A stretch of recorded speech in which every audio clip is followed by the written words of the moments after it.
السلام علیکم ورحمۃ اللہ وبرکاتہ نحمدہ ونصلی علی رسولہ الکریم اما بعد فاعوذ باللہ من الشیطان الرجیم بسم اللہ الرحمن الرحیم رب اشرح لی صدری ویسر لی امری واحلل عقدۃ من لسانی یفقہوا قولی۔ ہمارا آج کا موضوع ہے دن بھر کرنے کے کام۔ ہماری زندگی کا ہر دن نہایت اہم دن ہے جو ہمیں زندگی میں ایک ہی بار ملتا ہے۔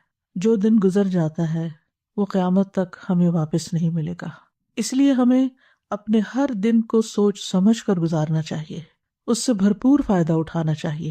ہر دن یادگار دن ہو، ہر دن ایسا دن ہو کہ جس کے بارے میں جب ہم قیامت کے دن اپنے اعمال نامے کو دیکھیں گے تو اس وقت ہم خوش ہو جائیں۔ ہماری زندگی ایک ایک دن سے مل کر بنتی ہے، دنوں سے مل کر ہفتے بنتے ہیں، ہفتوں سے مل کر مہینے، اور پھر سال، اور پھر سالوں پر محیط زندگی، جو کہ آخرت کے مقابلے میں بہت ہی تھوڑی ہے، بہت ہی چھوٹی ہے۔ اور دراصل یہ زندگی ہماری آخرت کی کھیتی ہے، یہاں ہم جو کچھ بوئیں گے، جو کچھ اگائیں گے، وہی کل کو پائیں گے۔ اس لیے بھی نہایت ضروری ہے کہ ہم اچھی اچھی چیزیں یہاں، اچھے اچھے اعمال ایسے کریں کہ کل جب ہم قیامت کے دن جائیں تو واقعی اپنی کھیتی کو دیکھ کر خوش ہو جائیں۔ سورۃ الحج میں اللہ تعالیٰ فرماتے ہیں، اے لوگو جو ایمان لائے ہو، رکوع کرو اور سجدہ کرو اور اپنے رب کی عبادت کرو اور نیکی کرو تاکہ تم کامیاب ہو جاؤ۔ تو کامیاب ہونے کے لیے نہایت ضروری ہے کہ ہم نیک کام کریں، رکوع، سجدے اور عبادت کے علاوہ باقی نیکیوں کی طرف بھی توجہ دیں۔ کسی بھی کام کی قبولیت کی دو شرائط ہیں، یعنی جب بھی کوئی کام کریں تو یہ چیز ضرور ذہن میں رکھیں، چاہے وہ دنیا کا کام ہو، چاہے وہ دین کا کام ہو، کہ وہ خالصتاً اللہ کی رضا کے لیے ہو، اور دوسرا یہ کہ سنت کے طریقے کے مطابق ہو۔ اور اگر ہمارے دن بھر کے کام ان دو شرائط پر پورے اترتے ہوں گے تو انشاءاللہ وہ سب خیر کے کام ہی کہلائیں گے، اور اگر زندگی اس طرح گزرتی گئی تو انشاءاللہ فلاح پائیں گے، کیونکہ وَافْعَلُوا الْخَيْرَ لَعَلَّكُمْ تُفْلِحُونَ۔ فلاح، کامیابی، سکسیس، اس کا انحصار اس بات پر ہے کہ ہم اس زندگی کو کتنے اچھے کاموں میں گزارتے ہیں۔ رسول اللہ صلی اللہ علیہ وسلم نے فرمایا، ہر شخص صبح کو اٹھتا ہے تو اپنے نفس کا سودا کرتا ہے، پھر یا تو اسے آزاد کرتا ہے یا اسے ہلاک کر دیتا ہے، یعنی اینڈ آف دا ڈے یا تو پھر نفع کا سودا اور یا نقصان کا سودا۔ اس لیے آغاز دن سے ہی نیکیوں کی ٹھان لیں، آنکھ کھلے تو دعا کے ساتھ دن کا آغاز کریں، اور وہ دعا بھی کیا ہے؟ الحمدللہ الذی احیانا بعدما اماتنا والیہ النشور۔ سب تعریفیں اللہ ہی کے لیے ہیں جس نے ہمیں مرنے کے بعد زندہ کیا اور اسی کی طرف دوبارہ جانا ہے۔ نیند گویا کہ ایک موت تھی، اور ہمیں ایک نیا دن ملا، نئی زندگی ملی، اور ہر روز ہمیں نئی زندگی ملتی ہے، کیونکہ بہت سے لوگ نیند کی حالت میں دنیا سے ہی چلے جاتے ہیں، ان کو واپس زندگی نہیں ملتی۔ اس لیے اٹھتے ہی اللہ کا شکر ادا کریں، یعنی اپنے دن کا آغاز گریٹیٹیوڈ سے کریں، الحمدللہ۔ اور جب آپ یہ الفاظ ادا کریں تو صرف ایک روٹین میں ایسے ہی دل میں ہی نہیں کہتے، بلکہ بول کے ان کو ادا کریں۔ کم از کم اتنا اونچا ضرور بولیں کہ آپ کے اپنے کان سن لیں، اپنے آپ کو ضرور سنوائیں، کیونکہ شکر صرف دل میں نہیں ہوتا۔ جب تک انسان اس کو زبان پر نہیں لاتا، اس کو اپنی زبان سے ادا نہیں کرتا، تو اس شکر سے لطف نہیں اٹھا سکتا، خوشی محسوس نہیں کر سکتا۔ لہٰذا اللہ کا شکر ادا کرے کہ اللہ نے آپ کو زندگی دی۔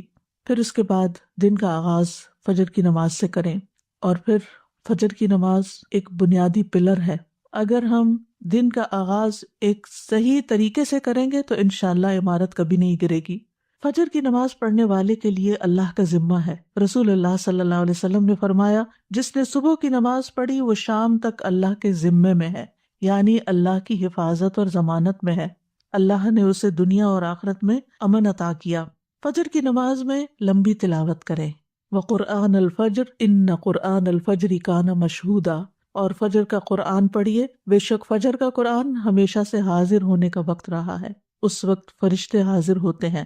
کم سے کم تو 3 آیات ہوتی ہیں جیسے سورۃ اخلاص کی، لیکن زیادہ جتنی آپ بڑھا سکے، کیونکہ نبی صلی اللہ علیہ وسلم کی نمازوں میں فجر کی نماز سب سے طویل ہوتی تھی، یعنی اس کی قرات طویل ہوتی تھی۔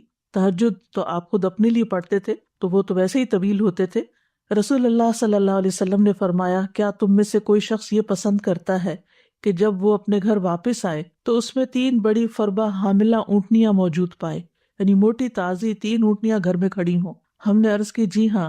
آپ نے فرمایا پس 3 آیات جنہیں تم میں سے کوئی شخص اپنی نماز میں پڑھتا ہے، جو شخص اپنی نماز میں پڑھتا ہے وہ اس کے لیے 3 بھاری بھرکم اور موٹی تازی حاملہ اونٹنیوں سے بہتر ہیں۔ تو اس سے یہ پتہ چلتا ہے کہ وہ قرآن کا حصہ جو ہم اپنی نماز کے اندر پڑھتے ہیں وہ اس سے افضل ہے جو ہم نماز کے باہر پڑھتے ہیں۔ لہٰذا اگر اللہ سبحانہ و تعالیٰ توفیق دے تو تہجد کی نماز میں زیادہ سے زیادہ قرآن مجید پڑھیں، اور اپنا ڈیلی ایک ورد جو ہے وہ مقرر کر لیں کہ اتنا تو کم از کم ضرور پڑھنا ہے، کیونکہ جب ہم کوئی چیز مقرر کر لیتے ہیں اپنے اوپر تو پھر نبھا بھی جاتے ہیں۔ اور اگر آپ اپنے آپ کو اوپن اینڈ دیں تو نفس غالب آ جاتا ہے، سستی کر جاتا ہے اور انسان اس کو پورا نہیں کر پاتا۔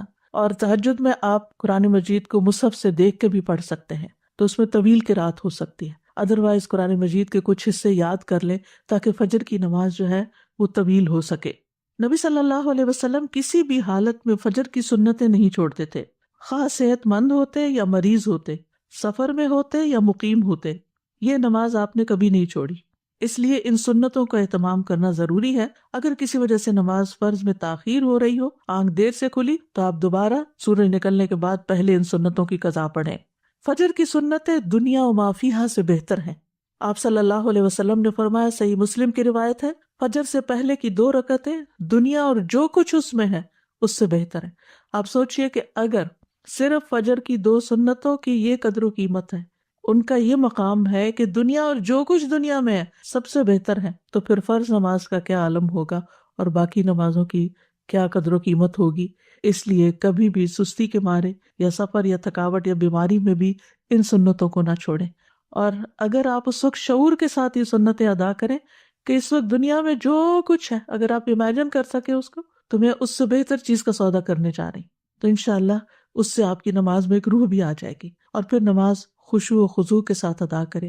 بعض اوقات ہمیں کچھ اور کام بھی ہوتے ہیں یا لوگ ہمارے انتظار میں ہوتے ہیں، لیکن یاد رکھیے کہ جو آپ کا انتظار کر رہا ہے اس کی حیثیت نماز سے بہت کم ہے، کیونکہ بعض اوقات ہم لوگوں کی خاطر اپنی نماز بہت مختصر کر دیتے، الا یہ کہ آپ کے بچے چھوٹے ہوں اور وہ رو رہے ہوں یا کوئی شدید مجبوری میں کھڑا ہو تو اور بات ہے، ورنہ اگر محض کوئی ملاقات کے لیے آیا ہے یا کسی اور مقصد کے لیے تو اس کو انتظار کرنا چاہیے کہ آپ اپنے رب کے حضور توجہ سے نماز ادا کر کے اس کے لیے فارغ ہوں۔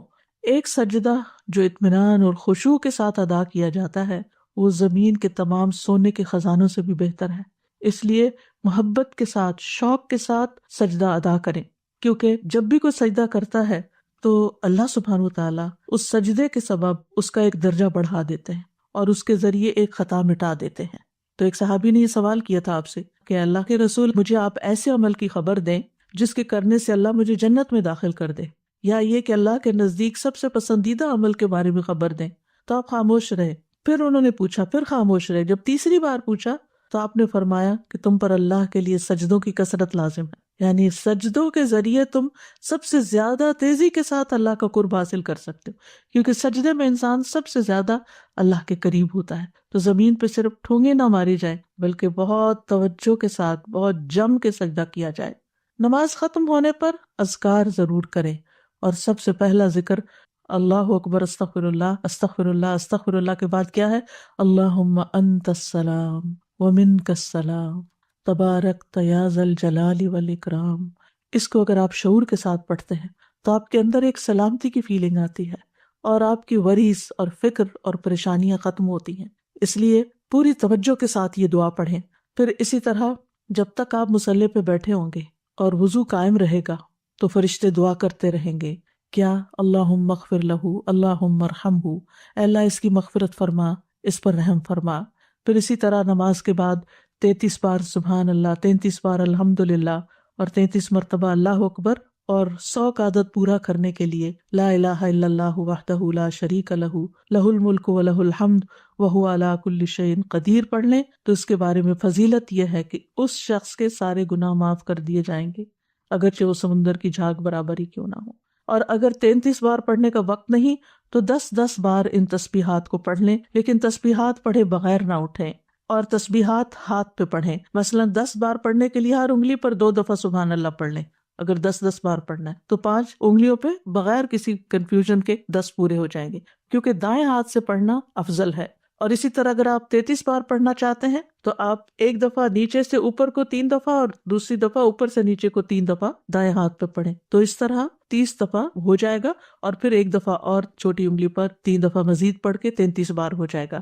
یہ سیرہ رضی اللہ عنہا سے روایت ہے کہ نبی صلی اللہ علیہ وسلم نے عورتوں کو حکم دیا کہ وہ تکبیر، تقدیس اور تحلیل کی محافظت کریں اور تسبیح کو انگلی کے پوروں سے شمار کریں، اس لیے کہ قیامت کے دن ان سے بھی پوچھا جائے گا، سوال کیا جائے گا، اور وہ جواب دیں گی، یہ بولیں گی، تو یہ کیا گواہی دیں گی ہمارے حق میں کہ انہوں نے ہم پر اللہ کا ذکر گنا تھا۔ فجر کی نماز کے فوراً بعد سورج نکلنے سے پہلے پہلے صبح کے اذکار پوری توجہ کے ساتھ کریں۔ اللہ تعالیٰ فرماتے ہیں یا ایھا الذین آمنوا اذکروا اللہ ذکرا کثیرا وسبحوہ بکرۃ واصیلا، اے ایمان والو اللہ کو بکثرت یاد کیا کرو اور صبح و شام اس کی تسبیح کیا کرو۔ اور جو شخص صبح و شام 100 دفعہ سبحان اللہ و بحمدہ پڑھتا ہے تو قیامت کے دن کوئی شخص اس سے زیادہ افضل عمل نہیں لا سکتا سوائے اس کے جس نے اس کے برابر پڑھا ہو یا اس سے زیادہ پڑھا ہو۔ اور کوشش کیجئے کہ اپنی نماز کی جگہ پر ہی بیٹھے ہوئے اذکار مکمل کر لیں، کیونکہ فجر کی نماز سے لے کر سورج طلوع ہونے تک بیٹھنے کا اجر بہت بڑا ہے۔ رسول اللہ صلی اللہ علیہ وسلم نے فرمایا جو شخص صبح کی نماز جماعت کے ساتھ ادا کرے، پھر بیٹھا اللہ کا ذکر کرتا رہے یہاں تک کہ سورج نکل آئے، پھر 2 رکعتیں پڑھے، اس کے لیے 1 حج اور 1 عمرے کا ثواب ہے۔ حضرت انس فرماتے ہیں کہ پھر رسول اللہ صلی اللہ علیہ وسلم نے فرمایا تامتن تامتن تامتن، مکمل مکمل مکمل ثواب ہے، یعنی حج اور عمرے کا۔ اس لیے اس وقت کو ذکر اذکار میں، اللہ کی عبادت میں، اور یہ بھی ہے کہ اگر آپ قرآن کی تلاوت تہجد میں نہیں کر چکے تو اس وقت میں آپ قرآن مجید کی تلاوت بھی کر سکتے ہیں، لیکن یہ اسی وقت ہو سکتا ہے جب آپ تھوڑا وقت پر اٹھیں، یہ نہیں کہ سورج نکلنے سے 15 منٹ پہلے اٹھیں تو اس وقت یہ فضیلت آپ حاصل نہیں کر سکتے۔ اذان کے ساتھ ہی اٹھ جائیں اور پھر اس وقت میں اپنے صبح شام کے اذکار، کیونکہ صبح شام کے جو اذکار ہیں، صبح کے اذکار خاص طور پر، یہ آپ کے لیے حفاظت کا ذریعہ بھی ہے، اور یہ اسی وقت حفاظت کا ذریعہ ہے جب آپ ان کو سورج نکلنے سے پہلے پڑھتے ہیں۔ اور اس کے ساتھ ساتھ یہ بھی ہے کہ اگر آپ بیٹھ کے تھک رہے ہیں تو ساتھ ساتھ آپ سٹریچز بھی کر سکتے ہیں، اپنی گردن کو موڑ سکتے ہیں، اپنے بازوؤں کو، سانس لے سکتے ہیں بیچ میں، اپنے پاؤں کی ایکسرسائز کر سکتے ہیں، لیکن یہ ہے کہ آپ اس وقت کو اللہ سبحانہ تعالیٰ کی ذکر اور عبادت میں ہی گزاریں۔ اور قرآن مجید کی تلاوت جو ہے ایک بڑا ہی نفع مند کام ہے۔ اپنا مصحف روز کھولیں، یعنی کوئی دن ایسا نہ جائے کہ جس کے شروع میں آپ کا قرآن مجید کا کوئی حصہ نہ ہو، کیونکہ یہ بابرکت کتاب ہے اور اس کی برکت کی وجہ سے آپ کے دن کے کام بھی آسان ہو جائیں گے۔ سورۃ فاطر کی ان آیات میں اللہ تعالیٰ فرماتے ہیں ان الذین یتلون کتاب اللہ واقاموا الصلاۃ وانفقوا مما رزقناہم سرا وعلانیۃ یرجون تجارۃ لن تبور لیوفیہم اجورہم ویزیدہم من فضلہ انہ غفور شکور۔ بے شک جو لوگ اللہ کی کتاب کی تلاوت کرتے ہیں اور انہوں نے نماز قائم کی اور جو کچھ ہم نے انہیں دیا اس میں سے انہوں نے پوشیدہ اور ظاہر خرچ کیا، وہ ایسی تجارت کی امید رکھتے ہیں جو کبھی برباد نہ ہوگی، جس میں نقصان ہے ہی نہیں، تاکہ وہ انہیں ان کے اجر پورے پورے دے اور اپنے فضل سے انہیں زیادہ بھی دے، یعنی صرف اتنا نہیں ملے گا جو انہوں نے کیا، زیادہ بھی ملے گا، بلا شبہ وہ بے حد بخشنے والا نہایت قدردان ہے۔ اور پھر قرآن مجید کی تلاوت دن بھر آپ کو غموں سے آزاد رکھے گی، کیونکہ جب دل میں غم بیٹھ جاتے ہیں تو یہ اس بات کی طرف اشارہ ہوتا ہے کہ آپ کے دل کو مزید قرآن کی غذا کی ضرورت ہے، اور قرآن مجید کو ہمیشہ اپنے قریب رکھا کریں، یعنی آپ کی ہاتھ کی ریچ میں ہو، آپ کے بیڈ سائڈ ٹیبل پر ہو یا ڈرار میں ہو یا ساتھ ہی کوئی شیلف ہو اس میں ہو، یعنی سرانے کے پاس ہو، کیونکہ جب بھی آپ کو وقت ملے یا تھوڑی دیر کے لیے بھی آپ ریلیکس ہو تو آپ کچھ نہ کچھ کھول کے پھر پڑھ سکتے ہیں۔ اور اب تو الحمدللہ موبائلز کے اندر بھی قرآن مجید موجود ہے، ایون لیٹ کے بھی اگر آپ اس کو دیکھنا چاہیں تو دیکھ سکتے ہیں۔ اور یہ اس اعتبار سے بھی سراہنے کی بات میں کر رہی ہوں کیونکہ جب انسان کو دفن کر دیا جاتا ہے قبر میں تو فرشتہ اس کے سر کی طرف سے عذاب دینے کے لیے آتا ہے، تو تلاوت قرآن اس کو دور کر دیتی ہے، اور جب فرشتہ سامنے سے آتا ہے تو صدقہ اس کو دھکیل دیتا ہے، اور جب پاؤں کی طرف سے آتا ہے تو مساجد کی طرف چل کے جانا اس کو دور کر دیتا ہے۔ تو کتنا ضروری ہے کہ ہم ان نیک اعمال کو روزانہ کی بیس پہ کرتے رہیں تاکہ مرنے کے بعد جب ہم اپنی قبر میں ہوں تو پرسکون ہوں۔ اور اگر آپ کو اللہ تعالیٰ توفیق دیتا ہے، اور خصوصاً وہ خواتین جو بزرگ ہیں، جن کے بچے چھوٹے نہیں، یا جو جاب نہیں کرتی، جو اپنے گھر پہ ہوتے ہیں یا ریٹائر ہو چکے ہیں، تو ان کے لیے یہ نیکیاں کمانے کا بہت ہی اچھا وقت اور موقع ہے کہ وہ سورج نکلنے تک انتظار کریں، عبادت کریں، اور پھر اس کے بعد جب اشراق کا وقت ہو تو اشراق پڑھیں۔ اور اس کے بارے میں یہ حدیث قدسی ہے، رسول اللہ صلی اللہ علیہ وسلم نے فرمایا، تمہارا رب فرماتا ہے، اے ابن آدم، کیا تم اس بات سے عاجز آ گئے ہو کہ تم دن کے ابتدائی حصے میں 4 رکعتیں پڑھو؟ میں ان کے بدلے میں تمہارے دن کے آخر تک تمہیں کفایت کروں گا، یعنی تمہارے سارے کام بنا دوں گا۔ پھر اس کے بعد پہلی چیز یہ کہ ناشتہ کریں۔ ناشتہ کریں، اگرچہ آپ کو دل نہ بھی چاہے، لیکن کچھ دن اگر آپ زبردستی کچھ کریں گے تو پھر عادت بھی ہو جائے گی، کیونکہ روحانی ترقی ہو نہیں سکتی جب تک انسان کی صحت درست نہ ہو، جسمانی طور پر مضبوط نہ ہو۔ اگر آپ کو گھر سے فوراً نکلنا ہوتا ہے اور آپ کا زیادہ وقت عبادت میں گزر گیا ہے تو آپ اپنے ساتھ کھجور بھی رکھ سکتے ہیں، یعنی اگر آپ کو شدید مصروفیت ہے اور وقت کم ہے تو کھجور کا ناشتہ کر سکتے ہیں۔ نبی صلی اللہ علیہ وسلم کی سنت بھی ہے، آپ نے فرمایا، بالائی علاقے کی اجوا کھجور کا نہار منہ استعمال کرنا ہر قسم کے جادو اور زہر سے شفا ہے۔ پھر دودھ بہترین غذا ہے، اور ان چیزوں کو بھی عبادت سمجھ کے کریں۔ رسول اللہ صلی اللہ علیہ وسلم کے پاس دودھ لایا گیا تو آپ نے اسے پیا، پھر رسول اللہ صلی اللہ علیہ وسلم نے فرمایا، بے شک دودھ کے علاوہ کوئی چیز ایسی نہیں جو کھانے اور پینے دونوں سے کفایت کر دے، یعنی اگر آپ کچھ کھا نہیں بھی سکے اور 1 کپ دودھ پی لیتے ہیں تو آپ کا کھانا اور پینا دونوں ہو گئے۔ ابن عباس کہتے ہیں کہ رسول اللہ صلی اللہ علیہ وسلم نے فرمایا، جس کو اللہ کھانا کھلائے اسے چاہیے کہ وہ یوں کہے، اللہم بارک لنا فیہ وارزقنا خیرا منہ، اے اللہ تو ہمارے لیے اس میں برکت عطا کر اور ہمیں اس سے بہتر رزق عطا کر۔ تو آپ دیکھیے ہر روز اگر یہی انسان پڑھے تو کتنی بھلائی ہوگی۔ اور جسے اللہ دودھ پلائے تو یوں کہے، اللہم بارک لنا فیہ وزدنا منہ، یہ نہیں کہا خیرا منہ، کیونکہ دودھ سے بہتر کوئی چیز نہیں۔ اے اللہ تو ہمارے لیے اس میں برکت عطا فرما اور ہمیں اس سے زیادہ دے، یعنی مزید دودھ عطا فرما۔ اور پھر یہ کہ آپ اپنے دن کے کام کاج شروع کریں اور صبح صبح یہ نیت کریں اور اپنے منہ سے دہرایا بھی کریں کہ حیاتی کلھا للہ، میری ساری زندگی اللہ کے لیے ہے، میرا سارے دن کے کام اللہ ہی کی خاطر ہیں۔ قل ان صلاتی و نسکی و محیایا و مماتی للہ رب العالمین، کہہ دیجئے بے شک میری نماز، میری قربانی، میری زندگی، میری موت اللہ کے لیے ہے جو جہانوں کا رب ہے۔ تو جب آپ نیت کر لیں گے ایک دفعہ کہ میرے آج دن کے سارے کام اللہ کی خاطر، تو پورا دن ہی آپ کا انشاءاللہ عبادت میں گزرے گا۔ پھر یہ ہے کہ ہر روز اپنے لیے علم نافع میں اضافہ کریں، رب زدنی علما، یہ اپنی دعاؤں میں شامل کر لیں۔ رسول اللہ صلی اللہ علیہ وسلم نے فرمایا، جو شخص صبح کے وقت اس لیے مسجد کی طرف نکلا کہ بھلائی سیکھے یا سکھائے تو اس کے لیے پورا حج ادا کرنے والے کی مثل اجر ہے۔ یعنی ہر روز اگر انسان اپنے گھر سے نکلتا ہے علم حاصل کرنے کے لیے تو حج کے برابر اس کو ثواب ملتا ہے۔ اور علم سیکھنے اور سکھانے کے لیے وقت مقرر کریں۔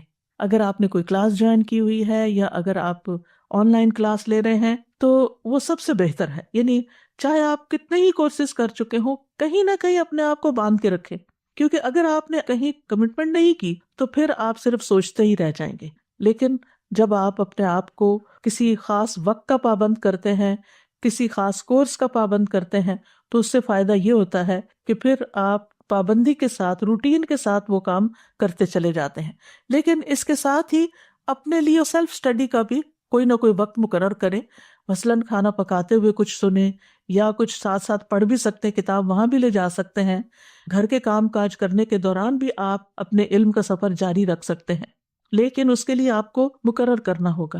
مثال کے طور پر میں نے اپنے ناشتہ بنانے کے وقت کو مقرر کیا ہوا ہے قرآن مجید سننے کے لیے، کیونکہ سن کر میرے دل پہ بہت اثر ہوتا ہے اور دہرائی بھی ہوتی چلی جاتی ہے، یعنی تلاوت اپنی جگہ ہے لیکن سننا۔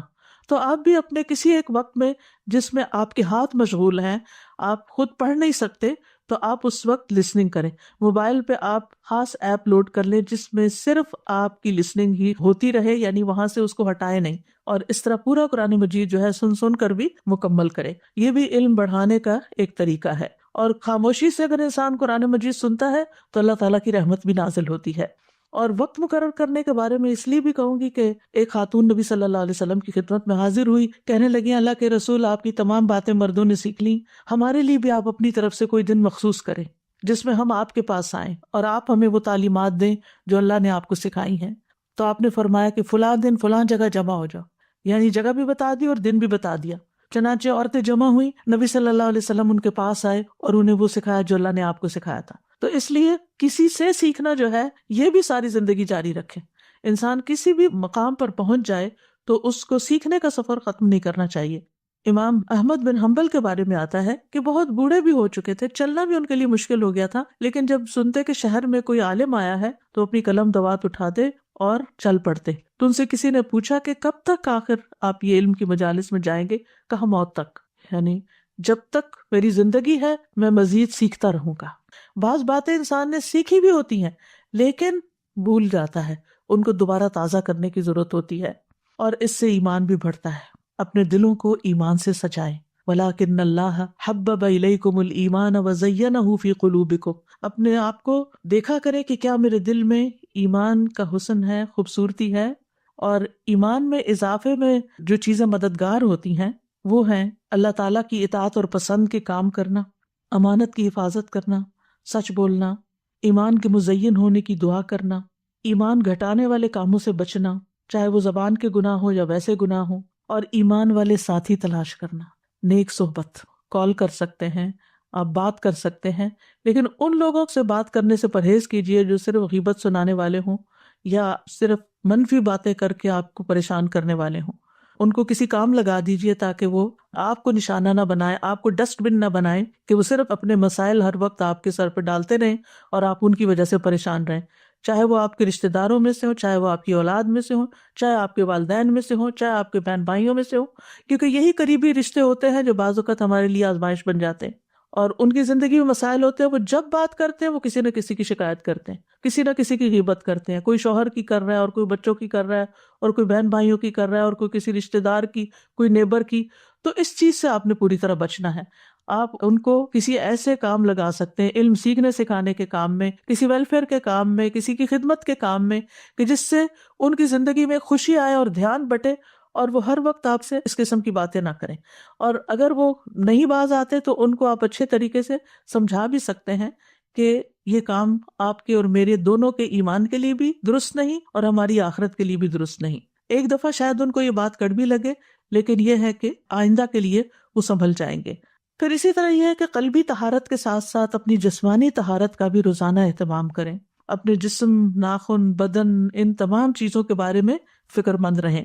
ابو ہریرہ کہتے ہیں اب 5 چیزیں فطری ہیں: ختنہ کرنا، زیر ناف بال صاف کرنا، بغل کے بال اکھاڑنا، ناخن تراشنا، مونچھیں کتروانا۔ اور خواتین اپنے اعتبار سے جو بھی صفائی کے طور طریقے ہیں جو انہوں نے اختیار کرنے ہیں ان کا بھی دن مقرر کریں۔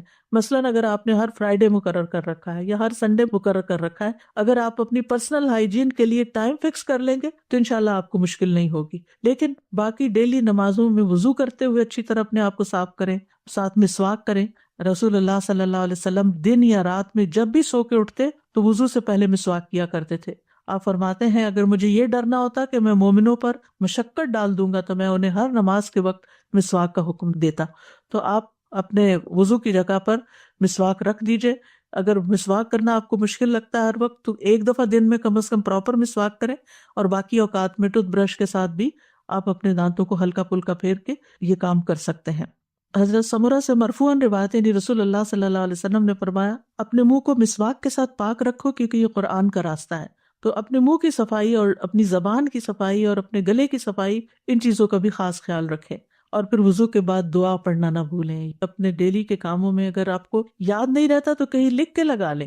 رسول اللہ صلی اللہ علیہ وسلم نے فرمایا جو وضو کرے اور اچھی طرح وضو کرے پھر یوں کہے اشہد ان لا الہ الا اللہ وحدہ لا شریک لہ واشہد ان محمدا عبدہ ورسولہ اللہم اجعلنی من التوابین واجعلنی من المتطہرین، اس کے لیے جنت کے 8 دروازے کھول دیے جائیں گے، وہ ان میں سے جس میں سے چاہے داخل ہو جائے۔ سبحان اللہ، کتنی مختصر سی دعا ہے لیکن کتنا بڑا اجر ہے، اس لیے اس کو نہ بھولیں۔ پھر اسی طرح یہ ہے کہ وضو کے بعد اگر آپ اذان سن رہے ہیں تو اذان کا جواب دینا نہ بھولیں۔ رسول اللہ صلی اللہ علیہ وسلم نے فرمایا جو شخص اذان سن کر یہ کہے یعنی اللہم رب هذه الدعوة التامة والصلاة القائمة آت محمدا الوسیلۃ والفضیلہ وابعثہ مقاما محمودا الذی وعدتہ، تو قیامت کے دن نبی صلی اللہ علیہ وسلم کی اس کے لیے شفاعت جائز ہو جائے گی، لازم ہو جائے گی۔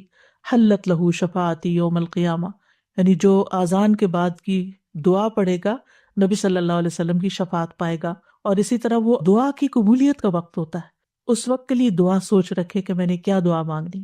ایک نماز سے دوسری نماز کے بیچ میں جو چیز آپ کو بودر کرے، پریشان کرے، نیکسٹ اذان سے پہلے سوچ رکھے کہ میں نے اذان کے بعد بھی یہ دعا خاص مانگنی، لیکن اس کے بیچ میں بھی آپ مانگ سکتے ہیں، کوئی منع نہیں ہے۔ پھر اسی طرح یہ ہے کہ اپنی جسمانی صحت کا خیال رکھنے کے لیے صرف کھانا پینا ہی کافی نہیں ہے، بلکہ ورزش بھی ضروری ہے۔ رسول اللہ صلی اللہ علیہ وسلم نے فرمایا، طاقتور مومن اللہ کے نزدیک کمزور مومن سے بہتر اور پسندیدہ ہے۔ ہر بھلائی میں ایسی چیز کی حرص کرو جو تمہارے لیے نفع مند ہو، اور اللہ سے مدد طلب کرتے رہو اور عاجز مت بنو۔ لہٰذا اسٹرانگ بننے کے لیے، طاقتور بننے کے لیے روزانہ کی ورزش، ایکسرسائز، یہ سب کچھ بہت ضروری ہے۔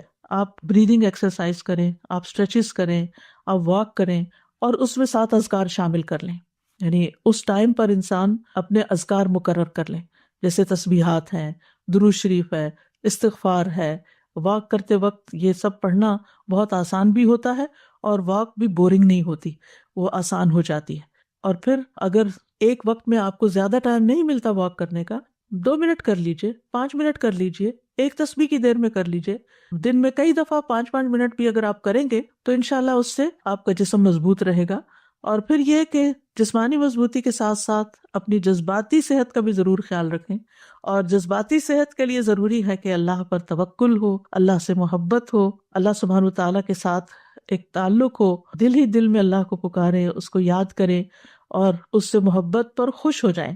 یعنی محبت جو ہے وہ انسان کو خوشی بخشتی ہے، تو جس شخص کی زندگی میں رب کی محبت آ جائے اس سے زیادہ خوش قسمت کوئی نہیں، اور اسی کو اپنا وکیل سمجھیں، اسی پر بھروسہ کریں، اسی سے دعائیں مانگیں، اسی سے لو لگائیں، اسی سے اپنے سارے شکوے شکایتیں کریں، اسی کو اپنے ساری مشکلات بتائیں اور اسی سے حل مانگیں۔ رب المشرق والمغرب لا الہ الا ہو فاتخذہ وکیلا، یہ سورۃ المزمل کی آیت ہے۔ شروع میں نبی صلی اللہ علیہ وسلم نے جب تبلیغ کا کام شروع کیا تو کیسی مشکلات پیش آئیں، لیکن آپ کو کیا بتایا گیا کہ اللہ رب العزت ہی کو اپنا وکیل بنائیں، اسی کو کارساز سمجھیں، اور اگر کہیں خوف خطرہ محسوس ہو تو اپنے آپ کو اپنے رب کی پناہ میں دیں۔ سورۃ غافر میں آتا ہے، وقال موسیٰ انی عذت بربی وربکم من کل متکبر لا یؤمن بیوم الحساب۔ موسیٰ علیہ السلام کو جب فرعونیوں کا خوف ہوا تو انہوں نے کہا، بے شک میں نے اپنے رب اور تمہارے رب کی پناہ لے لی، ہر اس متکبر سے جو یوم حساب پر ایمان نہیں رکھتا۔ تو آپ کو کسی انسان کی طرف سے کوئی خوف محسوس ہو، کہیں پریشانی محسوس ہو، تو فوراً اس آیت کو پڑھ کر بلند آواز میں اپنے آپ کو تسلی دیں۔ حقیقت یہ ہے کہ قرآن مجید کے ساتھ اگر آپ کا تعلق مضبوط ہو تو آپ کو روزانہ کے مسائل کا حل اس میں ملتا ہی چلا جائے گا، اور حالات جس طرح کے بھی ہوں اللہ کی رحمت سے پر امید رہیں۔ اور اللہ کی رحمت کس کے قریب ہوتی ہے؟ محسنین کے۔ ان رحمت اللہ قریب من المحسنین۔ چاہے آپ طوفانوں کی زد میں ہو پھر بھی اللہ کی طرف رجوع کریں۔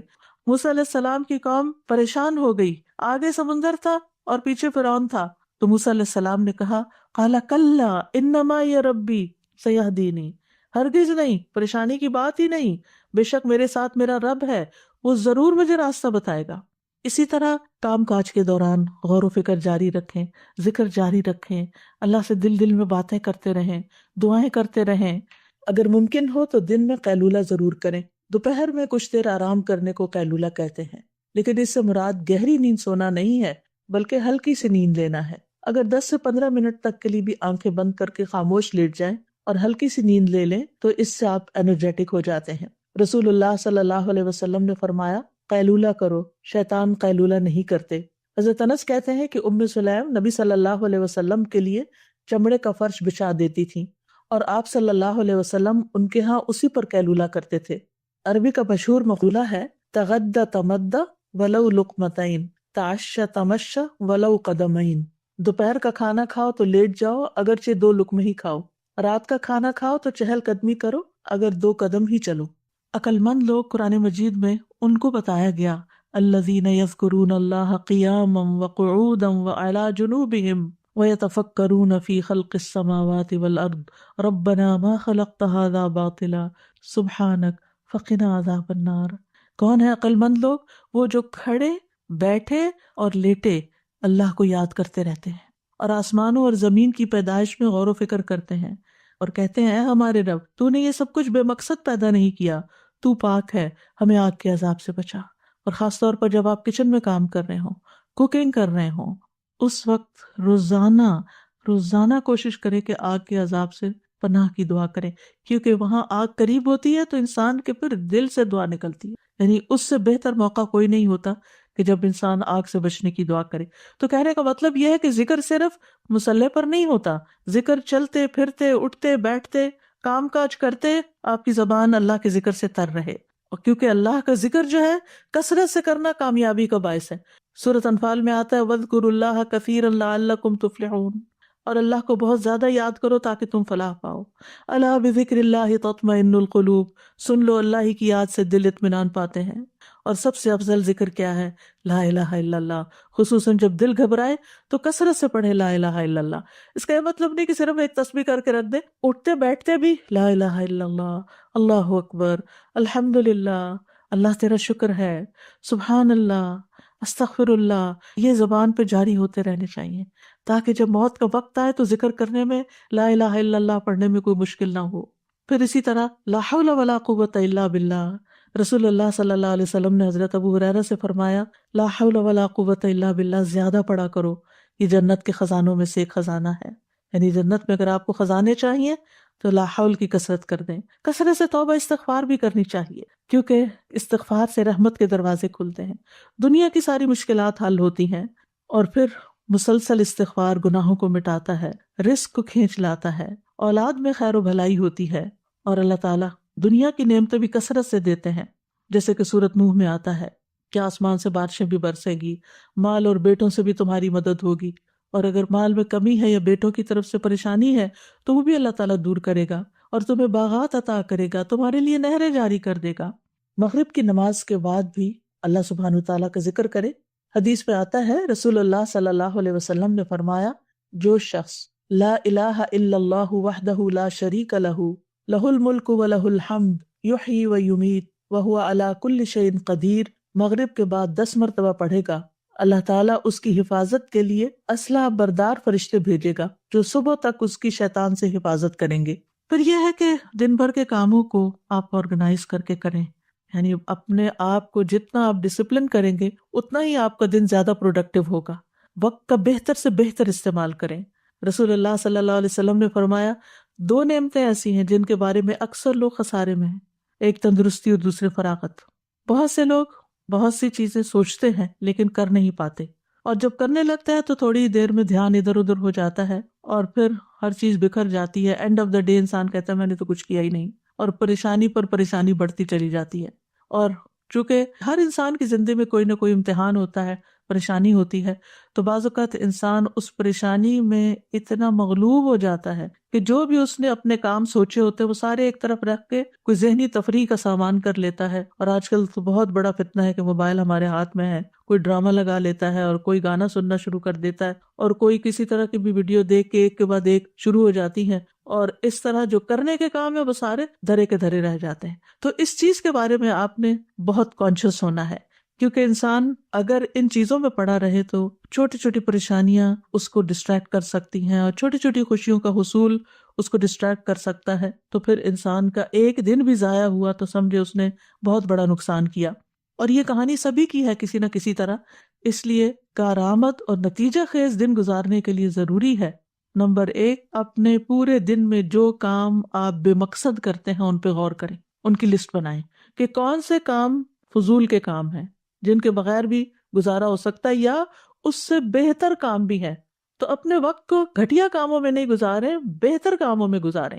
دوسرا یہ کہ اپنے سارے دن کے کاموں کے نتائج بھی دیکھیں کہ اس کا رزلٹ کیا ہے، آؤٹ کم کیا ہے، میں نے جو اس چیز پہ اتنا وقت لگا دیا تو میں نے کیا کمایا، کیا حاصل کیا۔ بعض اوقات ہم ایسے ہی کوئی لغو سی چیز دیکھنا شروع کر دیتے ہیں اور کہتے ہیں اس میں بھی لرننگ ہے، اینڈ میں پوچھے کیا لرن کیا، کیا سیکھا، کیونکہ بہت وقت صرف ایک نفس کی خواہش ہوتی ہے جس کے پیچھے انسان چل رہا ہوتا ہے۔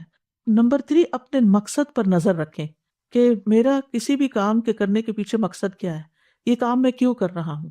کوئی بھی مصروفیت آپ نے جو اختیار کی ہے یا شروع کی ہے، اور اس مقصد کے راستے میں جو چیز رکاوٹ ہے اس رکاوٹ کو پہلے دور کریں، ورنہ آپ منزل پہ نہیں پہنچ سکتے۔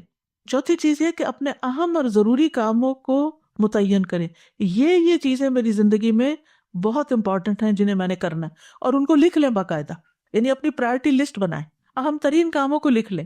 جو آپ کا ٹارگٹ ہے، جو گول آپ حاصل کرنا چاہتے ہیں، اس کے لیے کیا چیز مددگار ہوگی اس کو بھی ساتھ لکھ لیں. مثلا آپ نے ایک کام لکھا کہ مجھے یہ کام کرنا ہے، چاہے لکھنے کا کوئی کام ہے یا پکانے کا ہے یا کوئی صدقہ خیرات کا یا ویلفیئر کا یا جس بھی طرح کا کوئی کام ہے یا آپ کی ڈیوٹی سے ریلیٹڈ کوئی کام ہے.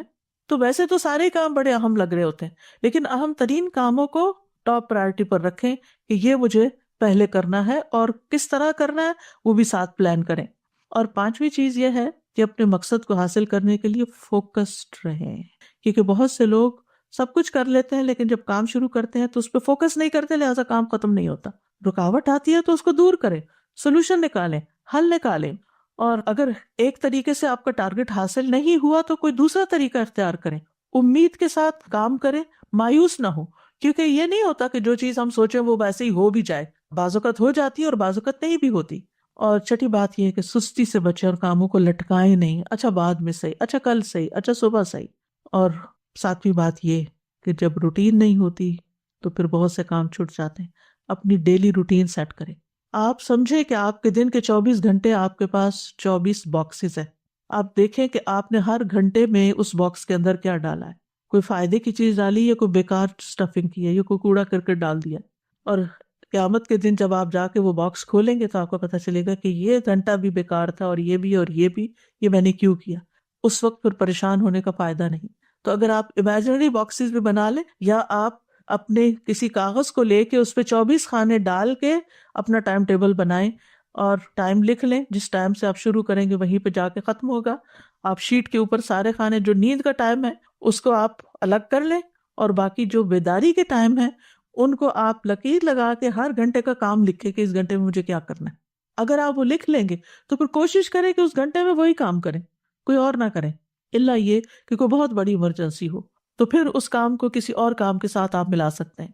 تو جب تک آپ کی ڈیلی روٹین نہیں ہوگی، گھڑی کے ساتھ آپ نہیں چلیں گے تو آپ کا ڈے پروڈکٹیو نہیں ہوگا. بہت ضروری ہے کہ ہر چیز کے لیے وقت نکالا جائے، اپنی جسمانی ضروریات کے لیے بھی، روحانی ضروریات کے لیے بھی، ذہنی ضروریات کے لیے بھی، جذباتی ضروریات کے لیے بھی، دین کے کاموں کے لیے بھی. اور پھر اس کے لیے اپنے نفس سے جہاد کرنا ہوگا، کیونکہ نفس ان النفس لامارۃ بالسوء، نفس تو انسان کو برائیوں پر بہت اکساتا ہے اور نفس کے خلاف جہاد سب سے افضل جہاد ہے. نبی صلی اللہ علیہ وسلم نے فرمایا، اللہ عز و جل کی ذات کی خاطر تیرا اپنے نفس اور خواہش سے جہاد کرنا افضل جہاد ہے. اور اس میں کبھی اپنی نیند کو قربان کرنا اور کبھی اپنی کسی پسندیدہ چیز کو قربان کرنا کہ نہیں اب اس چیز کا وقت نہیں. لٹرلی بہت دفعہ ایسا ہوتا ہے کہ جیسے پیاس بھی لگی ہوتی ہے یا بھوک بھی شدید لگی ہوتی ہے لیکن کھانے کے لیے وقت نہیں نکلتا کیونکہ اس سے زیادہ اہم کام کوئی اور ہوتا ہے. تو انسان یہ جو قربانی کرتا ہے اس وقت اپنے کھانے پینے کی یا اپنے آرام کی، یہی نفس کے ساتھ جہاد ہے کہ میری پرائرٹی یہ ہے اور یہ کام آج مجھے کرنا ہے اور یہ میرے ٹارگٹس ہیں، ان کو میں نے اچیو کرنا ہے. تو انشاءاللہ اللہ سبحانہ وتعالیٰ بہت آسانی کریں گے. اور کچھ چیزیں آپ پھر ملٹی ٹاسکنگ میں بھی لا سکتے ہیں، دو کام اکٹھے بھی کر سکتے ہیں تاکہ آپ کا وقت بچے. اور اگر آپ وقت میں برکت لانا چاہتے ہیں نا تو 5 نمازیں وقت کی پابندی کے ساتھ ادا کریں، کیونکہ ان الصلاۃ کانت علی المؤمنین کتابا موقوتا، بے شک نماز ایمان والوں پر ہمیشہ سے ایسا فرض ہے جس کا وقت مقرر کیا ہوا ہے. اور سب سے افضل عمل کیا ہے؟ نماز کو اس کے اول وقت پر ادا کرنا. نمازوں کے وقت کو ضائع کرنے والے کے لیے ہلاکت ہے. فویل للمصلین الذین هم عن صلاتهم ساہون. یہ کون لوگ ہیں؟ یہ وہ لوگ ہیں جو اپنے وقت کو ٹال کے نماز پڑھتے ہیں لیکن تاخیر سے پڑھتے ہیں، غیر ضروری کاموں میں زیادہ وقت لگا دیتے ہیں، نماز کی تاخیر کر دیتے ہیں اور پھر اس میں جلدی جلدی نماز پڑھ کے اٹھ جاتے ہیں. ایسی نماز کو منافق کی نماز کہا گیا. مصعب بن سعد سے روایت ہے، انہوں نے کہا میں نے اپنے والد سے کہا، اے ابا جان، آپ نے دیکھا اللہ تبارک و تعالیٰ کا یہ فرمان الذین هم عن صلاتهم ساہون، تو ہم میں سے کون ہے جو نماز میں نہیں بھولتا، جس کے دل میں خیال نہیں آتے؟ انہوں نے کہا اس کا یہ مطلب نہیں، اس آیت سے مراد وقت کا ضائع کرنا ہے کہ انسان فضول کاموں میں لگا رہے یہاں تک کہ وقت ضائع کر دے، یعنی نماز کا اصل وقت چلا جائے. اس لیے نماز اپنے وقت پر، ایسا نہ ہو کہ فجر کی نماز قضا ہو جائے اور ایسا نہ ہو کہ سوئے رہیں. کیونکہ نبی صلی اللہ علیہ وسلم نے اپنا ایک خواب بیان کرتے ہوئے فرمایا، آپ نے خواب میں دیکھا کہ ایک شخص تھا جس کا سر پتھر سے کچلا جا رہا تھا، وہ قرآن کا حافظ تھا مگر وہ اس سے غافل ہو گیا اور فرض نماز پڑھے بغیر سو جاتا تھا۔ اور پھر نماز لیٹ کرنا جو ہے نفاق کی علامت ہے۔ منافق سورج کو دیکھتا رہتا ہے، جب شیطان کے دو سینگوں کے درمیان وہ ہوتا ہے یعنی غروب ہونے کے قریب ہوتا ہے تو اٹھ کر 4 ٹھونگے مارنے لگ جاتا ہے اور ان میں اللہ کا ذکر نہیں کرتا۔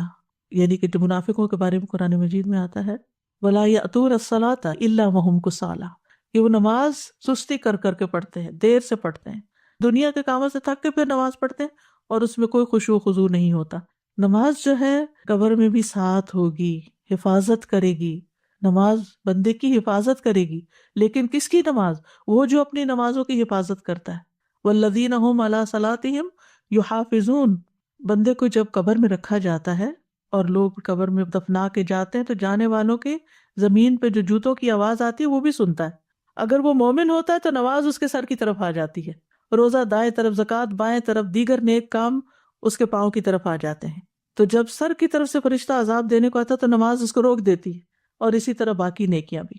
نماز کہتی ہے میری طرف سے آنے کا راستہ نہیں ہے، اس لیے کتنا ضروری ہے کہ ہم اس نماز کی حفاظت کریں، اور مرد خاص طور پر باجماعت نماز کی حفاظت کریں۔ اگر گھر میں 2 مرد بھی ہیں اور مسجد بہت دور ہے کہ ہر وقت نہیں جا سکتے تو اکیلے اکیلے نماز پڑھنے کی بجائے جماعت سے پڑھیں، اور اگر گھر کی خواتین بھی ساتھ شامل ہونا چاہیں تو موسٹ ویلکم۔ اور اگر مسجد بھیج سکتے ہیں اور بچے چھوٹے ہیں، یعنی آپ خود تو نہیں جا سکتی لیکن ان کو مسجد لے جا بھی سکتی ہیں اگر آپ کے ہسبینڈ مصروف ہیں یا وہ اویلیبل نہیں ہیں، تاکہ بچے مسجد کی عادت ڈالیں۔ اور پھر نماز کے وقت سے ذرا پہلے جائیں تاکہ نماز کی سنتیں ادا ہوں۔ جو شخص دن میں 12 رکعتیں ادا کرے اس کے لیے جنت میں گھر بنا دیا جاتا ہے، 2 فجر سے پہلے، 4 ظہر سے پہلے، 2 ظہر کے بعد، 2 مغرب کے بعد اور 2 عشاء کے بعد۔ یہ 12 رکعتیں بنتی ہیں، اور آپ دیکھیے کہ اگر ہر روز آپ کے لیے جنت میں ایک محل تیار ہو رہا ہے، ایک محل تیار ہو رہا ہے، ایک محل تیار ہو رہا ہے، سوچئے آپ نے وہاں ہمیشہ رہنا ہے، ہمیشہ ہمیشہ، موت نہیں۔ سوچئے کبھی دل پھٹنے کو آتا ہے جب انسان یہ سوچتا ہے، اور ہر روز ایک نئے محل میں، ہر روز ایک نئے محل میں، کیونکہ اس نے دنیا میں اتنے محلات ہر روز سنتیں پڑھ کے بنا لی ہے کہ ہر روز اس کے لیے ایک نئی نعمت ہے۔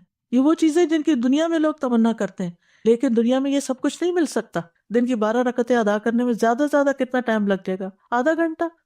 2 رکعتیں پڑھنے میں 4 منٹ لگتے ہیں، اور 12 کے 24 منٹ، 6 منٹ اوپر لگا لیں، آدھے گھنٹے کی بات ہے، لیکن کتنا بڑا سودا ہے آپ کا اور کتنا بڑا نفع۔ صرف 1 سال کے دوران جو سنت موقدہ پڑھتا ہے اور نہیں پڑھتا اس کے درمیان 4320 رکعات کا فرق ہو جاتا ہے۔ 1 رکعت وتر پڑھنے اور نہ پڑھنے والے کے درمیان 365 رکعت کا فرق ہو جاتا ہے۔ چاشت کی 2 رکعتیں پڑھنے اور نہ پڑھنے والے کے درمیان 703 رکعتوں کا فرق ہو جاتا ہے، اور جو سنتوں کی پابندی کرتا ہے اور جو نہیں کرتا ان کے درمیان 5415 رکعتوں کا فرق ہو جاتا ہے، اور ہر رکعت میں 2 سجدے ہوتے ہیں۔ تو صرف 1 سال میں کتنے درجے کھو دیے انسان نے، صرف 1 سال میں۔ تو اگر 40 سال زندگی میں اس نے ہر روز اتنے سجدے ادا کیے تو قیامت کے دن کتنا اونچا مقام ہوگا۔ تو اس لیے اس کو نہ کھوئیں۔ شروع میں مشکل ہوگی، نفس پہ بھاری ہوگا، عادت نہیں نا تو مشکل پڑے گی، لیکن اگر آپ اللہ سے اچھی طرح دعا کریں اور بار بار کریں، ایک دفعہ نہیں، ایک دفعہ شروع کر لیں، کچھ ہی دنوں میں آپ کا دل ہی نہیں لگے گا اگر آپ نے سنت نہیں پڑھی ہوگی۔ اور پھر یہ کہ ہر چیز میں اللہ سبحانہ وتعالیٰ کی طرف رجوع کریں، کوئی بھی پریشانی ہو، کوئی بھی ضرورت ہو، فوراً اس کی طرف توجہ۔ جیسے حدیث قدسی میں آتا ہے، اللہ تعالیٰ فرماتے ہیں اے ابن آدم، اپنے آپ کو میری عبادت کے لیے فارغ کر لو، میں تیرے دل کو غنا سے اور تیرے ہاتھ کو رزق سے بھر دوں گا، اور اے ابن آدم تو مجھ سے دور نہ ہو، ورنہ میں تیرے دل کو فقر سے اور تیرے ہاتھ کو مصروفیت سے بھر دوں گا۔ دنیا میں اتنا مصروف کرے گا اللہ کہ پھر عبادت کے لیے وقت نہیں ملے گا، اور دنیا تو یہیں رہ جائے گی، جتنا مرضی سجا بنا لے، جتنی مرضی بڑھا لے۔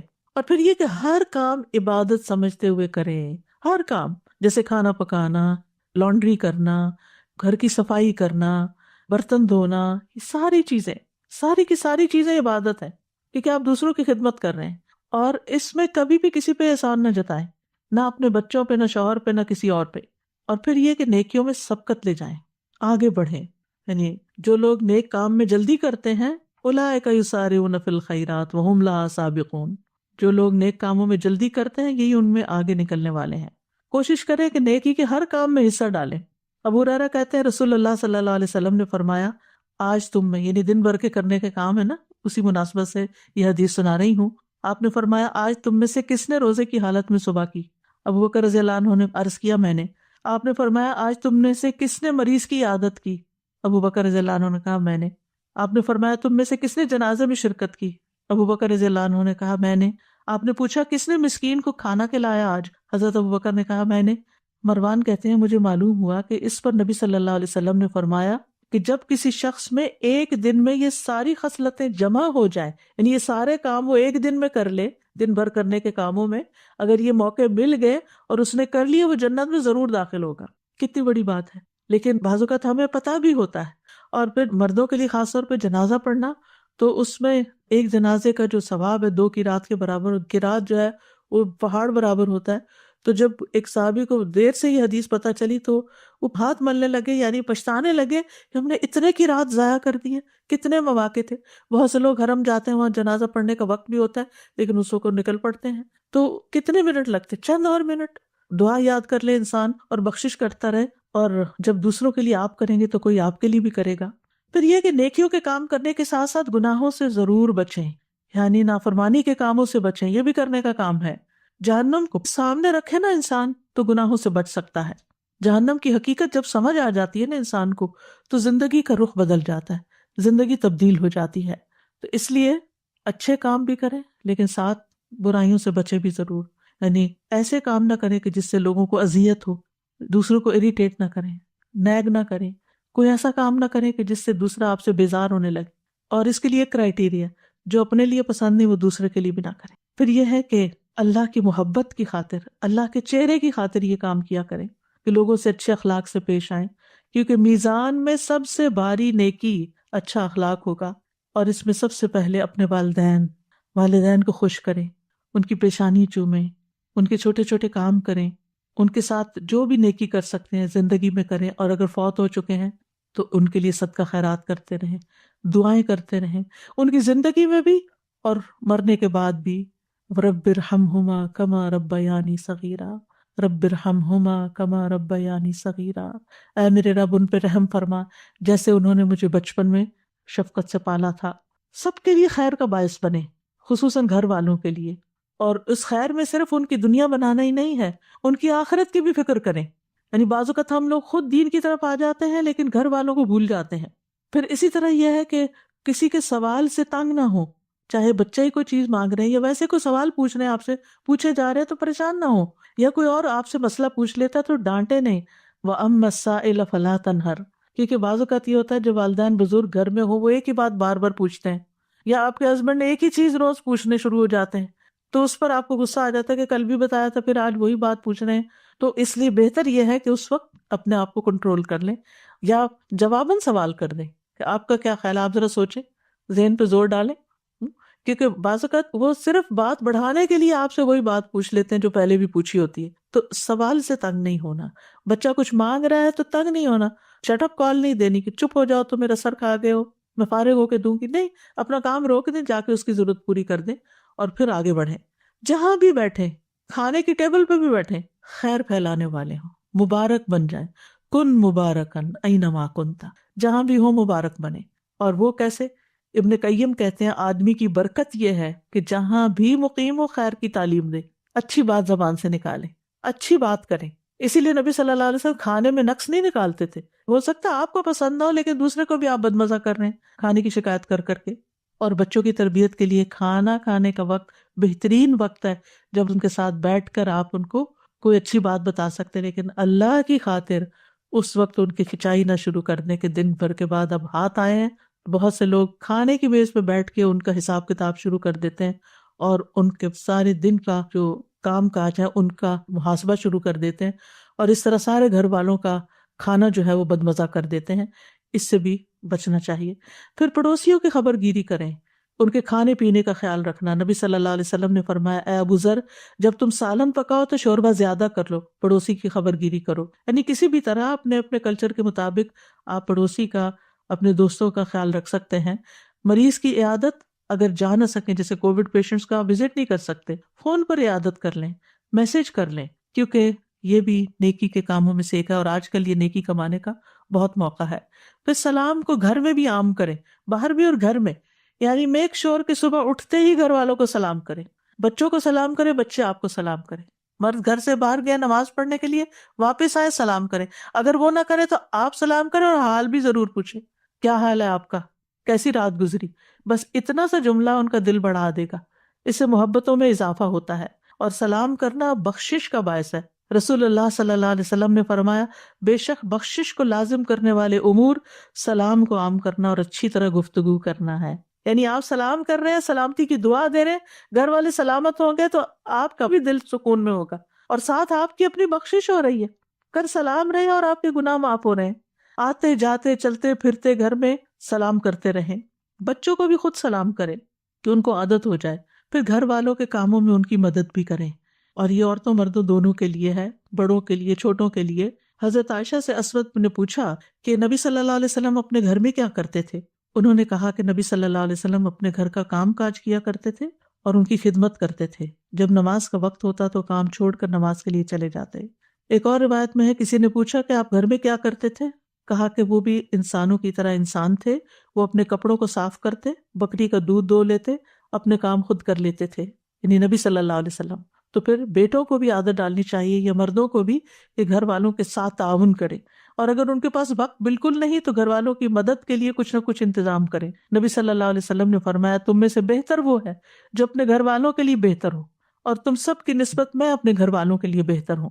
اور اسی طرح گھر والوں پر خوش دلی سے خرچ کرنا چاہیے، خصوصاً مردوں کو جن کے اوپر نان نفقہ فرض ہے، سنت نفل نہیں ہے، فرض ہے. آدمی اپنی ذات پہ، اپنی بیوی بچوں پہ اور اپنے خادم پہ جو خرچ کرتا ہے وہ صدقہ ہوتا ہے. پھر اسی طرح یہ ہے کہ باہم گفتگو سے ماحول کو خوشگوار رکھیں. ہر وقت تلخ باتیں نہ کریں، ہر وقت گھر والوں کے استاد نہ بنے رہیں، ہر وقت انسٹرکشنز نہ دیتے رہیں، کسی غلطی پر بہت زیادہ سرزنش نہ کریں. تھوڑی سی بات سے احساس دلائیں ورنہ آپ کی خاموشی بھی بہت بڑا سبق ہے. بات کرتے ہوئے یاد رکھیں کہ آپ کی ہر بات لکھی جا رہی ہے، فرشتے لکھ رہے ہیں، کرامن کاتبین لکھ رہے ہیں. اور اگر آپ اپنی زبان کی حفاظت کریں گے تو نبی صلی اللہ علیہ وسلم نے اس کو خوشخبری دی ہے، فرمایا خوشخبری ہے اس کے لیے جس نے اپنی زبان پہ قابو پا لیا، قیل و قال چھوڑ دے. یعنی اس نے کہا اس کی بات اس کی بات. آج کل چونکہ کووڈ پھیلا ہوا ہے تو گھر میں بعض اوقات کوئی ویکسین کے خلاف بات شروع کر دیتا ہے، کوئی کسی بیماری کے بارے میں، تو اس پر اچھے سے توجہ دلانی چاہیے کہ یہ لوگوں کی باتیں ہیں، اس پر صحیح علم حاصل کرنے کی ضرورت ہے. اور پھر لا یعنی گفتگو سے بچیں. اچھا اور سنائیں کیا حال ہے، پھر تھوڑی دیر کے بعد اچھا اور سنائیں کیا حال ہے.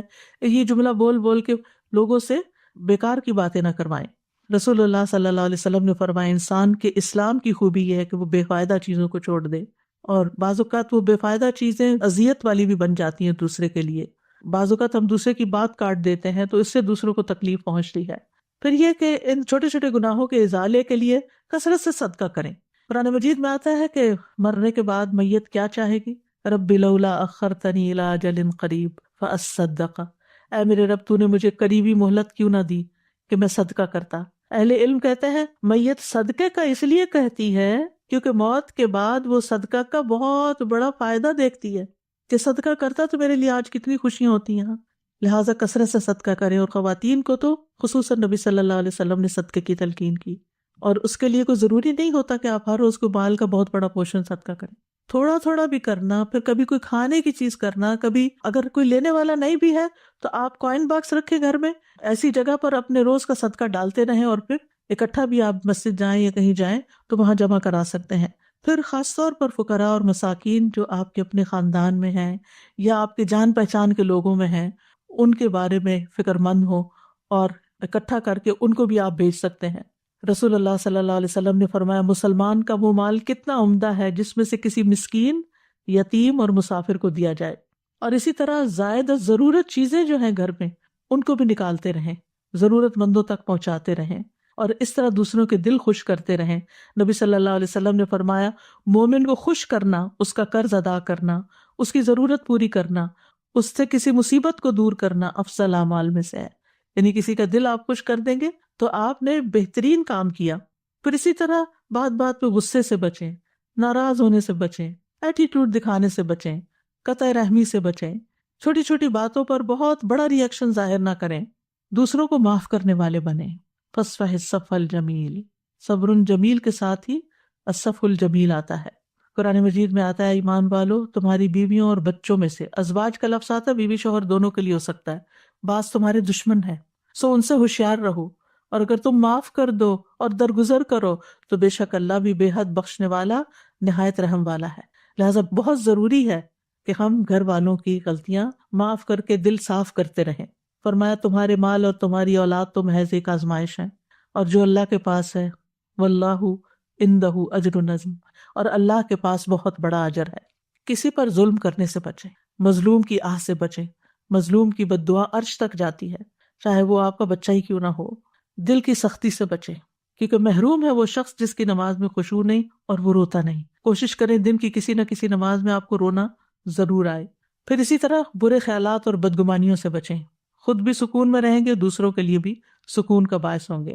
بدگمانیوں کا دل میں جڑ نہ پکڑنے دیں، اسی طرح آپ غیبت سے بچ سکیں گے اور بہتان تراشی سے بچ سکیں گے۔ مشکل آ جائے تو صبر اور نماز سے مدد مانگیں۔ انبیاء کا طریقہ یہ تھا کہ جب کوئی پریشانی آتی فوراً نماز کی طرف لپکتے تھے۔ پریشانی اور غم میں لا الہ الا اللہ پڑھے، یہ عرش تک جانے والا کلمہ ہے۔ دعاؤں کو لازم کر لیں، اٹھتے بیٹھ کے دل میں چھوٹی سی کوئی مشکل آ گئی نا فوراً دیر اینڈ دین دعا کریں، اور تنگی کے بعد آسانی کا انتظار کریں۔ ان مع العسر یسرا فان مع العسر یسرا، کیونکہ مدد جو ہے صبر کے ساتھ آتی ہے، تنگی کے ساتھ ہی کشادگی ہے، اور سختی کے ساتھ آسانی بھی ہے۔ اور پھر اس طرح دن میں ان چیزوں پر عمل کرتے ہوئے جب رات ہو تو آپ کا آخری کام اللہ کا ذکر ہو۔ سوتے وقت کے مسنون اذکار ان کو پڑھنا نہ بھولیں۔ سورۃ ملک پڑھیں، سورۃ ملک عذاب قبر سے بچانے والی ہے۔ ہمیں نہیں پتا ہماری یہ رات آخری رات ہو، اور پھر انسان اپنے آپ کو اللہ کی حفاظت میں دے کر سوئے۔ اگر باوضو سو سکیں تو بہت اچھا ہے، کیونکہ جب بھی آپ کی آنکھ کھلے گی اور آپ سائڈ بھی بدلیں گے تو فرشتہ آپ کے لیے دعا کرتا رہے گا، جو اس کام پر مقرر ہو جائے گا آپ کے لیے کہ آپ کے لیے بخشش کی دعا کرے۔ تو ایک مومن کا دن پروڈکٹیو دن ہوتا ہے۔ میں نے باقی روزمرہ کی روٹین سے متعلق باتیں اس لیے نہیں کی کہ ہر ایک کے اپنی دنیا کے کام جو ہیں الگ الگ ہیں، لیکن جب آپ اپنے کاموں کا اور عبادات کا وقت مقرر کریں گے اور نیکی کے یہ کام کریں گے تو انشاءاللہ خیر ہی خیر ہوگی، ورنہ وقت کا ضائع ہونا جو ہے وہ انسان کے لیے خسارے کا باعث ہے۔ جیسے کہ سورۃ العصر میں اللہ سبحانہ وتعالیٰ فرماتے ہیں والعصر، زمانے کی قسم، ان الانسان لفی خسر، یقیناً انسان خسارے میں ہے، الا الذین آمنوا وعملوا الصالحات، سوائے ان لوگوں کے جو ایمان لائے اور انہوں نے نیک اعمال کیے، وتواصوا بالحق وتواصوا بالصبر، اور ایک دوسرے کو حق کی وصیت کی اور ایک دوسرے کو صبر کی وصیت کی۔ لہٰذا جو خیر کی بات آپ خود سنیں وہ آپ دوسروں کو بھی بتائیں، کیونکہ نقصان سے بچنے کے لیے ایمان اور عمل صالح کے ساتھ ساتھ حق اور خیر کی تعلیم دینا، لوگوں تک لے جانا، امر بالمعروف کرنا، نہی عن المنکر کرنا نہایت ضروری ہے۔ لہٰذا جو باتیں آج آپ نے سیکھی سنی ان کو عمل میں لائیں اور انہیں دوسروں کے ساتھ شیئر کریں، اور اگر ان پر عمل کرتے ہوئے کوئی مشکل آئے تو صبر کریں، وتواصوا بالصبر، اور ایک دوسرے کو صبر کی تلقین کرتے رہیں، ایک دوسرے کا حوصلہ بڑھاتے رہیں۔ اللہ سبحانہ تعالیٰ ہم سب کو توفیق دے، جو ہم نے سنا ہے، پڑھا ہے، سیکھا ہے، اللہ تعالیٰ ہمارے عمل میں لے آئے اور ہمارے اس اجر کو قیامت کے دن کے لیے محفوظ کر لے۔ وآخر دعوانا ان الحمد للہ رب العالمین، سبحانک اللہم وبحمدک، اشہد ان لا الہ الا انت، استغفرک واتوب الیک۔ السلام علیکم ورحمۃ اللہ وبرکاتہ۔